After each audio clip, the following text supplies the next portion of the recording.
তুমি বললেন পাড়ার মোড়ে চপ শিয়ারা ভাস, বলেছিলেন শিল্প জুয়ার আনবে তুমি বঙ্গে, সিঙ্গুর গেল নন্দীগ্রাম শালবন্তার সঙ্গে।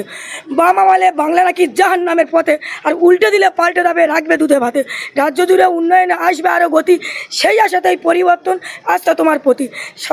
সততার প্রতীক তুমি, জানতো দেশের লোক, আর নীল সাদা দুর্নীতি এমনই সমর্থক। সাদা চোখে চেয়ে দেখি 14 বছর পরে শাবক জলে বেড়ে ওঠে বনে জলে তুলে। সব কিছু ছিল তোমার মিথ্যা দিয়া গোড়া, একমাত্র সত্যি বলে সিংহাসন চূড়া। এবং তোমাদের এত অপদার্থ মহিলা গোটা পশ্চিম বাংলায় কোথায় জন্মায়নি, এমন ওনাকে ঝাঁটিয়ে ফেলে দেওয়া উচিত এই মমতা বন্দ্যোপাধ্যায়কে। উনি নিজে তো সুপ্রিম কোর্টের উকিল হয়ে দাঁড়িয়েছিল, তো উনি যদি এত বড় উকিল, এত বড় ডিরেক্টর, এত বড় আইটার, আমরা আজকে পশ্চিমবাংলার বুকে আমাদের লজ্জা আমরা কোনোদিন দেখিনি। মমতা বন্দ্যোপাধ্যায় এত বড় উকিল ছিল, কিন্তু উনি এত বড় উকিল ছিল, তাহলে উনি ডিএর টাকাগুলো দিতে পারলেন কেন? আমার একটাই প্রশ্ন। মমতা বন্দ্যোপাধ্যায় সম্পূর্ণ ভয়ে উনি আরও উকিল হচ্ছে মামলাটাকে শেষ করতে যাচ্ছে।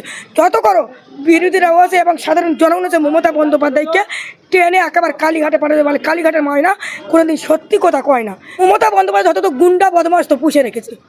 আচ্ছা দেখা যাক, শওকত মোল্লা যদি এক বাপের বেটা হয়ে থাকে লক্ষ্মী ভাণ্ডারটা বন্ধ করে দিক। কারণ আপনার বাড়ির ছেলেটা আপনি না কেউ ভালো কলেজে ভালো স্কুলে দিয়েছেন, তাহলে 1500 টাকা নিয়ে কি আপনাদের ছেলেটার জীবন বাঁচবে? তাহলে অবায়ের মায়ের সেই রক্তটা আপনারা মুছে ফেললেন, আপনার তাবান্নার মায়ের সেই খুনটা মুছে ফেললেন। আমি বলতে চাই এই মমতা বন্দ্যোপাধ্যায় কথা কেউ বিশ্বাস করবেন না। আর শওকত মোল্লা তো একজন খুনি, একজন নাসার বললে চলে। এই মমতা বন্দ্যোপাধ্যায়কে আমরা কেউ বিশ্বাস করি না। বলছি দিদি, আজকে মমতা ভার্সেস আইপ্যাকের মামলা ছিল, মমতা যে ছিনতাই করে নিয়ে গেছিল ফাইলটা, সেখানে সেই মামলা ছিল, সেই মামলা আবারও পিছিয়ে গেল, কি বলবেন? দেখুন, মমতা বন্দ্যোপাধ্যায় তো উনি যে চুরুনি, ওরা তো একদম অলঙ্কিত ঘটছে এই পশ্চিমবাংলা। ওনার একটা মানুষের যে ভালোর শোভা থাকে, যে ভালোর একটা শো বা ভালোর একটা লক্ষণ, মমতা বন্দ্যোপাধ্যায়ের মধ্যে ওইগুলো কিচ্ছু নেই।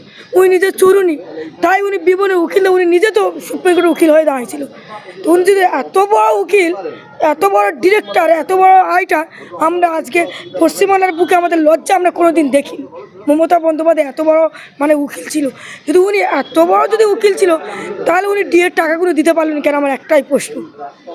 আর শুধু তাই নয়, আর উনি কবির সিং, মনির সিং পালকে তাহলে লক্ষ লক্ষ টাকা, কোটি কোটি টাকা পশ্চিমবাংলার জনগণের ট্যাক্সের টাকা, চাকরিওয়ালার টাকা নিয়ে তাদেরকে মামলা দেয় এবং টাকা দেওয়ার জন্য। তাহলে মমতা বন্দ্যোপাধ্যায়ের কাছে আমার একটাই প্রশ্ন, উনি তো পাল্টানো কেন? উঠে আসে তাবান্নার মায়ের সেই খুনের রক্ত, উঠে আসে সেই অবায়ের মায়ের সেই খুনের রক্ত, উঠে আসে গোটা পশ্চিমবাংলার চাকরি টাকা। তাই মমতা বন্দ্যোপাধ্যায় সম্পূর্ণ ভয়ে উনি আরও উকিল হচ্ছে মামলাটাকে শেষ করতে যাচ্ছে। যত করো বিরোধীরা আছে এবং সাধারণ জনগণ আছে মমতা বন্দ্যোপাধ্যায়কে ট্রেনে একেবারে কালীঘাটে পাঠাতে বলে। কালীঘাটের ময়না কোনোদিন সত্যি কথা কয় না, কালীঘাটের ময়না কোনোদিন সত্যি কথা কয় না। সেই জায়গায় দাঁড়িয়ে কালকে মুখ্যমন্ত্রী উপস্থিত ছিলেন না কেন? আগের দিন তো তিনি কোর্টে গেছিলেন, কালকে কোর্টে গেলেন না কেন মুখ্যমন্ত্রী এসআইআর মামলা? উনি তো ভয় পাচ্ছে। মমতা বন্দ্যোপাধ্যায় তো নাটক করতেছিল যে 50,000 ছেলেমেয়েরা বা 50,000 হিয়ারিং করতে দেয় না। আমি বলতে চাই, আমি রেবেকা মোল্লা 3 তারিখে গিয়েছিলাম, আমাদের সেই সহবরাতের দিন। মমতা বন্দ্যোপাধ্যায় এত অপদার্থ মহিলা গোটা পশ্চিমবাংলায় কোথায় জন্মায়নি, এমন ওনাকে ঝাঁটিয়ে ফেলে দেওয়া উচিত এই মমতা বন্দ্যোপাধ্যায়কে। যদি মমতা বন্দ্যোপাধ্যায় যদি সংখ্যালঘু যদি দরিদ্র হতো, তাহলে সহবরাতের দিনে আমাদের ওই রকম হিয়ারিং ডেকেছিল। তাহলে যান না কেন?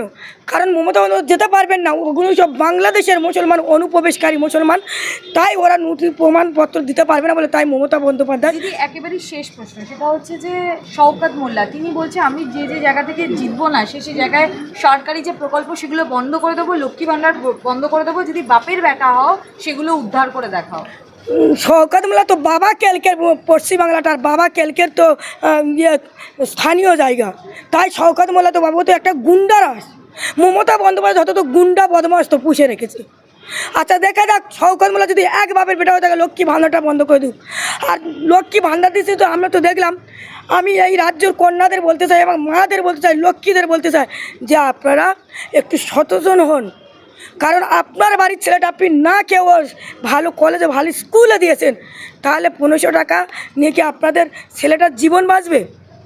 তাহলে অবায়ের মায়ের সেই রক্তটা আপনারা মুছে ফেললেন, আপনার তাবান্নার মায়ের সেই খুনটা মুছে ফেললেন। আমি বলতে চাই এই মমতা বন্দ্যোপাধ্যায় কথা কেউ বিশ্বাস করবেন না। আর শওকত মোল্লা তো একজন খুনি, একজন নাসার বললে চলে। এই মমতা বন্দ্যোপাধ্যায়কে আমরা কেউ বিশ্বাস করি না।